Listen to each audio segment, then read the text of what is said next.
کرو۔ آج ہے صبر اور آزمائش۔ صبر اور آزمائش کے تعلق سے انشاءاللہ آج ہم جو ہے کہ کچھ باتیں رکھیں گے۔ سب سے پہلے تو ہم وہ آیت کریمہ کا ترجمہ کر دیتے ہیں۔ سورہ بقرہ دوسرے پارے کی یہ آیت کریمہ ہے۔ اللہ تبارک و تعالیٰ فرماتا ہے وَلَنَبْلُوَنَّكُمْ بِشَيْءٍ مِّنَ الْخَوْفِ وَالْجُوعِ وَنَقْصٍ مِّنَ الْأَمْوَالِ وَالْأَنفُسِ وَالثَّمَرَاتِ کہ اے میرے بندو ہم تمہیں آزمائیں گے، کبھی خوف کے ذریعے آزمائیں گے، کبھی بھوک کے ذریعے آزمائیں گے، کبھی پھلوں میں کمی کر کے آزمائیں گے، کبھی اناج میں کمی کر کے آزمائیں گے، کبھی مال میں کمی کر کے آزمائیں گے، لیکن آزمائیں گے ضرور۔ لیکن اس آزمائش میں کامیاب کون لوگ ہوں گے؟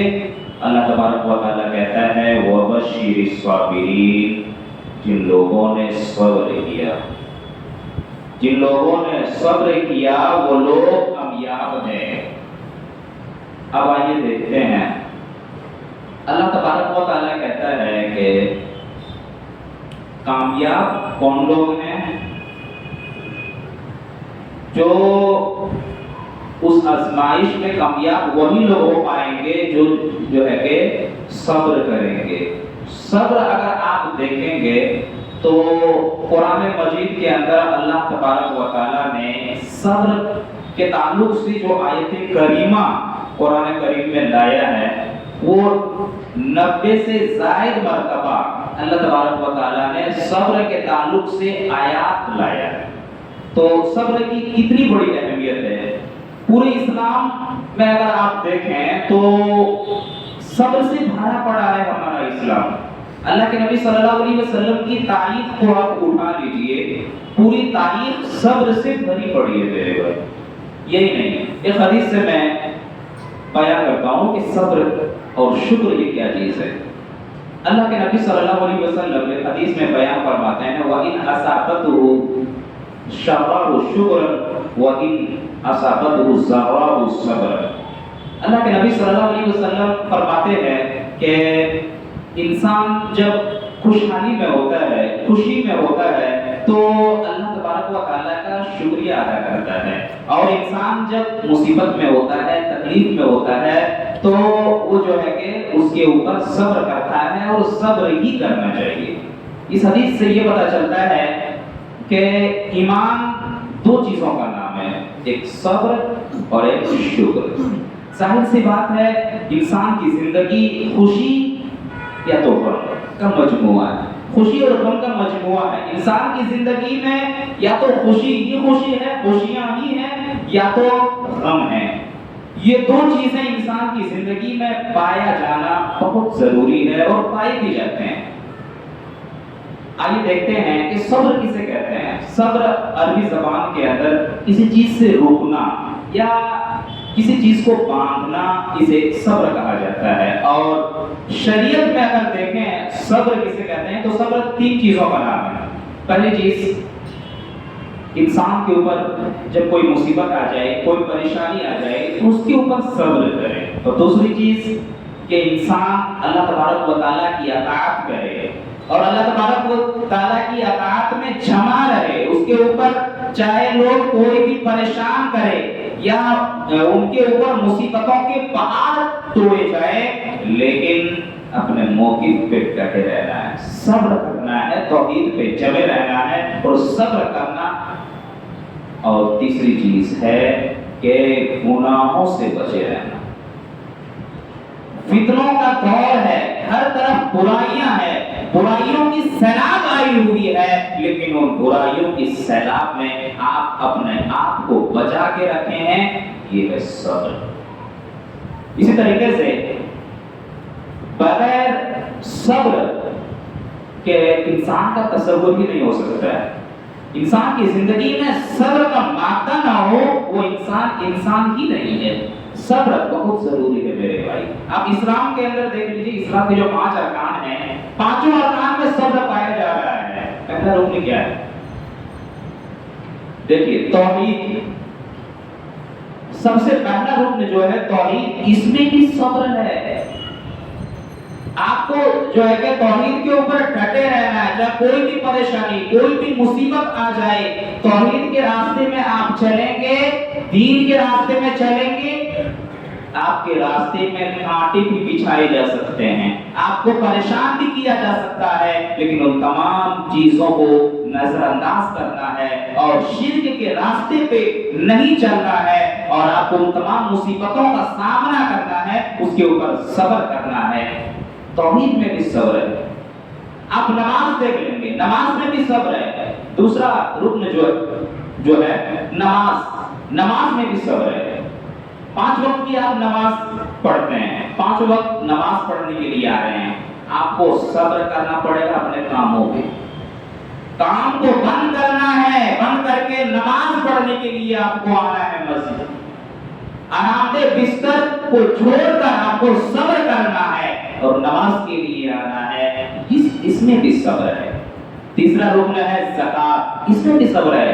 اللہ تبارک و تعالیٰ نے آپ کو مال و دولت سے نوازا ہے، اور پھر اللہ قرآن مجید میں کہتا ہے کہ زکات نکالو، جو مال تمہارے پاس ہے ان مالوں کا تم زکات نکالو، صبر کرو میرے بھائی، صبر کرتے ہوئے مالوں کا زکات نکالنا ہے، اس میں بھی صبر ہے۔ روزہ، چوتھا رکن روزہ ہے۔ روزہ تو پورا کا پورا صبر ہے۔ اللہ نے جن چیزوں کو حلال کیا ہے اس سے بھی روکنے کا نام روزہ ہے۔ اللہ نے کھانا حلال کیا ہے، پانی حلال کیا ہے، لیکن روزے کی حالت میں آپ نہ کھانا کھا سکتے ہیں نہ پانی پی سکتے ہیں، آپ کو رکنا ہے، اور رکنے کا ہی معنی کیا ہے؟ صبر۔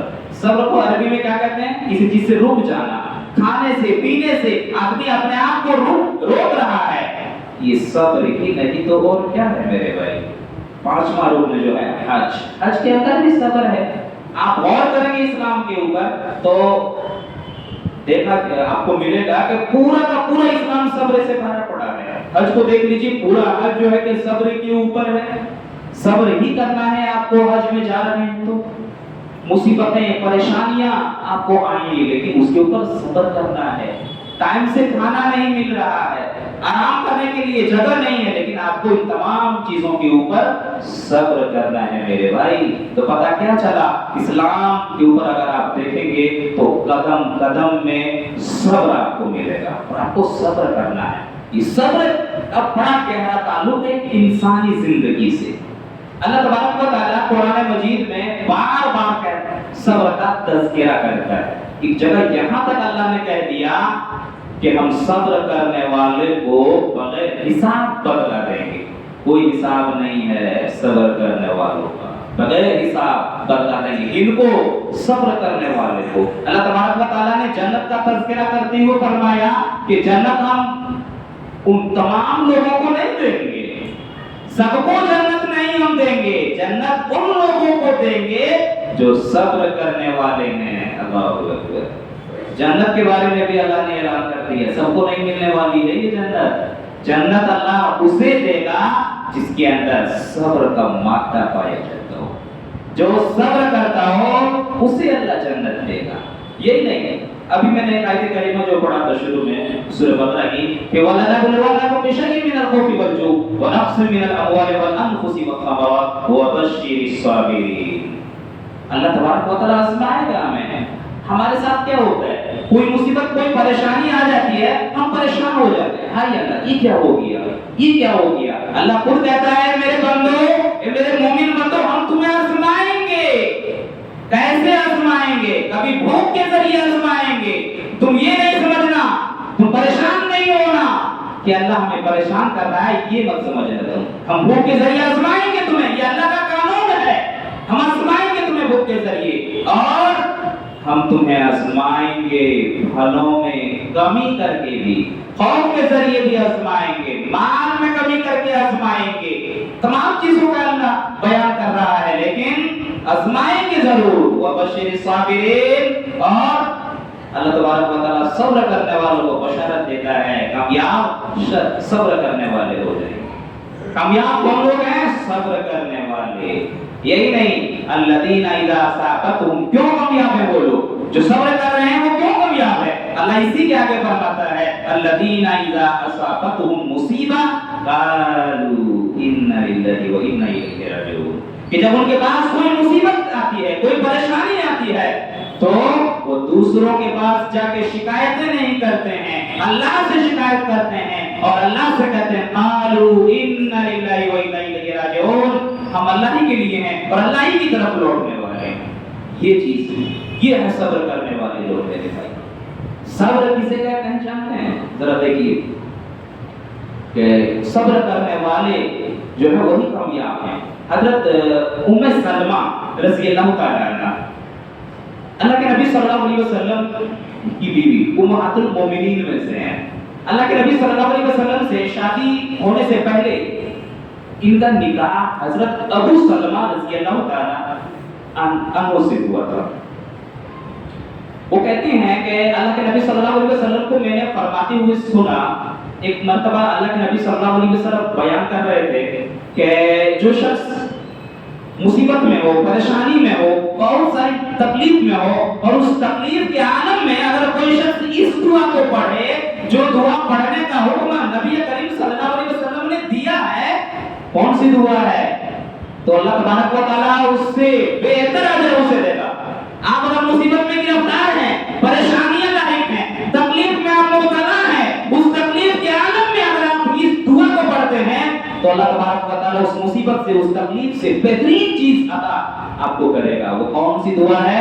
اللہ کے نبی صلی اللہ علیہ وسلم فرماتے ہیں انا للہ و انا الیہ راجعون، اس کے آگے فرماتے ہیں اللہم اجرنی فی مصیبتی واخلف لی خیرا منہا، اے اللہ اس مصیبت میں مجھے صبر جو اجر و ثواب عطا کر، اس مصیبت میں مجھے اجر و ثواب عطا کر، واخلف لی خیرا منہا، اور اس مصیبت سے بہترین چیز تو مجھے عطا کر، اس مصیبت سے بہترین چیز تم مجھے دے۔ اللہ کے نبی صلی اللہ علیہ وسلم فرماتے ہیں کہ جو شخص اس دعا کو مصیبت کے وقت اگر پڑھے تو اللہ تبارک و تعالیٰ اس مصیبت سے بہترین چیز اسے عطا کرے گا۔ حضرت ام سلمہ رضی اللہ تعالیٰ عنہ بیان کرتی ہیں کہ جب میرے شوہر یعنی ابو سلمہ رضی اللہ تعالیٰ عنہ کا انتقال ہو گیا، مجھے نبی کی یہ دعا یاد آ گئی کہ جو اس دعا کو پڑھے گا بہترین چیز عطا کرے گا۔ میں سوچ میں پڑ گئی کہ میں کیا کروں، پڑھوں کہ نہ پڑھوں؟ میرے شوہر اتنے نیک تھے، اتنا اونچا مقام تھا، اس قدر محبت تھا ہم سے، میرے شوہر سے بہترین چیز اللہ مجھے کیسے عطا کرے گا؟ مجھے یقین نہیں ہو رہا تھا، لیکن نبی کی تعلیم تھی جو مصیبت کے وقت اس دعا کو پڑھے گا اس مصیبت سے بہترین چیز اللہ عطا کرے گا۔ من نہیں کرتا تھا لیکن پھر بھی میں نے پڑھ ڈالا، ثم انی قلت، میں نے پڑھ ڈالی اس دعا کو، اللہم اجرنی فی مصیبتی واخلف لی خیرا منہا، اے اللہ اس مصیبت میں بھی تو مجھے اجر و ثواب عطا کر، اجر و ثواب دے، واخلف لی خیرا منہا، اس مصیبت کے بدلے اس سے بہترین چیز تو مجھے عطا کر۔ اللہ اکبر۔ وہ کہتی ہے کہ جب میں نے اس دعا کو پڑھا، اللہ کی قسم میرے شوہر سے بہترین شوہر اللہ تبارک و تعالیٰ نے مجھے نبی کریم صلی اللہ علیہ وسلم کے روپ میں مجھے عطا کیا۔ اللہ اکبر۔ اس دعا کے بدلے ذرا دیکھیے صحابیہ امہات المومنین ہیں، وہ کہہ رہی ہیں کہ میرے شوہر سے بہترین شوہر اللہ نے مجھے عطا کیا اس دعا کے بدولت۔ اس کی دعا بہت بہترین دعا ہے میرے بھائی، پڑھیں مصیبت کے وقت، صبر کریں، اور تب دیکھیے اللہ تبارک و تعالیٰ کیسے۔ اسی طریقے سے جب مصیبت آئے، پریشانی آئے، اس مصیبت اور پریشانی کو دوستوں میں شیئر نہ کریں، اللہ سے شکایت کریں۔